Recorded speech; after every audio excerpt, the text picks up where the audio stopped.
Se tivéssemos escolha, certamente recusaríamos este momento. Ninguém quer se despedir da vida, nem dos amigos, quanto mais da família. E o que dizer quando a morte chega para 29 pessoas ao mesmo tempo? Todas amigos e parentes. Foi a tragédia que, em março deste ano, marcou para sempre uma pequena comunidade de 300 habitantes no interior do Rio Grande do Sul. O ônibus de excursão levava 47 pessoas de Linha Salto para disputar um campeonato de bolão no Paraná. Mas a viagem acabou no meio do caminho, em Santa Catarina, com um acidente violento. Um caminhão de madeira capotou, esparramando a carga nas duas pistas. E o ônibus não teve como desviar.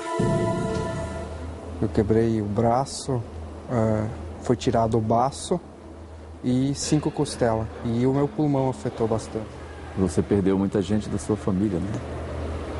Seu pai, quem mais? Irmão, uma cunhada e mais 3 tios. Entre os mortos estava um dos irmãos de Dirce, o Moacir. Ela ainda não sabia do acidente quando acordou de madrugada, mas viu e ouviu dentro do quarto o que nunca mais vai esquecer. Aquela hora eu estava ali, bem pensativa. E, de repente, quando eu vejo assim, abro os olhos, ele está parado na minha frente. Parado aqui? Exatamente aqui. Nesse lugar. Como se fosse de carne e osso? É, exatamente. Normal. Ele aqui, o nosso amigo aqui.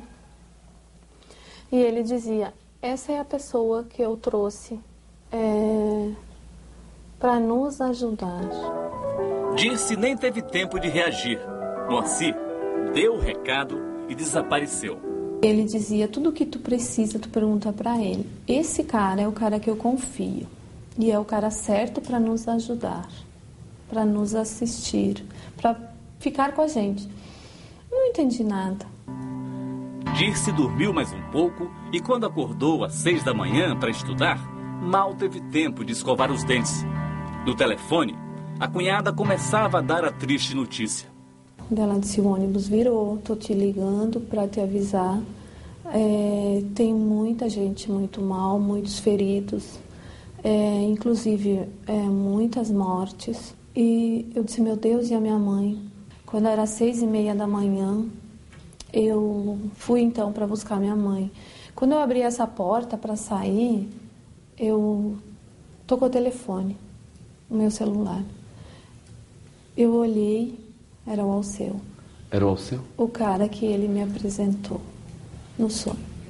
Alceu, um amigo de infância, não estava na excursão porque acompanhava a mulher em outro compromisso. E foi ele mesmo o comandante do mutirão que organizou o funeral coletivo. Transportou os mortos, transferiu de hospital os feridos e consolou as famílias nas primeiras 48 horas. Justamente o Alceu, que vivia há 1 ano de luto pela morte de um filho e da nora, e que naquele dia perderia mais 7 parentes. Eu só rezava e pedia ajuda para não desmoronar, não precisar chorar na frente das pessoas. Mas tentamos e conseguimos fazer, acho que o que nós poderíamos ter feito para colocar todos esses seres, esses amigos, na sua última morada. Aline, que estava no ônibus e sobreviveu à tragédia, também sonhou com Moacir. Mas desta vez, ele não falou nada. O meu sonho, a gente tinha sofrido um acidente, só que ele estava ileso. Estava eu e o Fernando, então, num lugar que eu não conheço, não sei onde é, estava parado. E lá adiante... Fernando, seu marido. Isso. E lá adiante chegou o Moacir. Ileso, intacto, como se nada tivesse acontecido. E daí, ainda quando eu acordei, eu comentei, né? Eu disse, por que o meu sonho não pode ser realidade? Porque ele era uma pessoa fantástica, né? Moacir nasceu aqui em Linha Salto e dedicou grande parte da vida ao trabalho social com a comunidade. Um dos últimos sonhos dele foi inaugurar a ampliação do clube recreativo. E ele insistiu nessa inauguração, 2 semanas antes do acidente.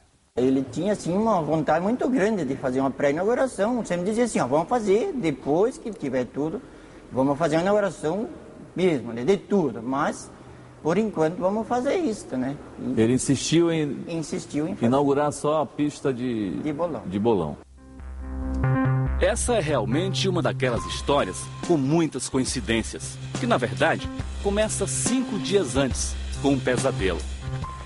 Pois é, esse sonho, eu vi esse sonho, esse pesadelo, o ônibus todo arrebentado, vários corpos estraçalhados, né? E uma carreta virada. Capotada. Você viu isso no sonho? Vi isso no sonho. E você não avisou antes por quê? Eu não tive coragem de falar para ninguém. Teria o nosso cérebro capacidade de prever o futuro? Ainda não dá para saber se o que aconteceu com Aristeu foi apenas sonho ou uma forte premonição. Hoje, a saudade dos mortos em linha salto é aliviada com uma esperança de que a vida continue em algum lugar. Imaginação, delírio ou experiência real? Como os cientistas explicam?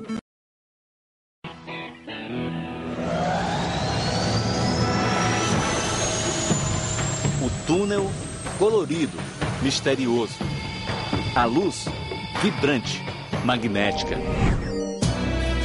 A sensação de surpreendente bem-estar. E a viagem que todos tentam entender. A experiência de quase morte é um enigma para a psiquiatria e para a filosofia, a neurologia. Mas os cientistas se dividem. Eu, como médico fisiologista, entendo o problema sob a base fisiológica. Então, em pessoas que têm algum tipo de evento em que a função cerebral ela é bloqueada, essas pessoas podem ter, então, anormalidades perceptivas que fogem da realidade. Existem teorias mostrando que existe um último lampejo de uma explosão de atividade cerebral nos minutos próximos da morte. Então, esses relatos possam estar vinculados no momento da perda da consciência, mas ainda com o mínimo de atividade cerebral ainda em curso, talvez desorganizada, talvez atrapalhada, talvez não de uma forma condizente com a atividade cerebral normal. Seria a experiência de quase morte uma manifestação da mente ou do cérebro? Se esses pesquisadores conseguirem alguma resposta, darão uma contribuição importante para ajudar a esclarecer uma polêmica que há mais de 2000 anos vem atormentando cientistas do mundo inteiro. Mente e cérebro são a mesma coisa?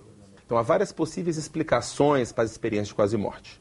Uma delas pode ser o cérebro com a falta de oxigênio, a pessoa tem uma alucinação, tem uma visão falsa.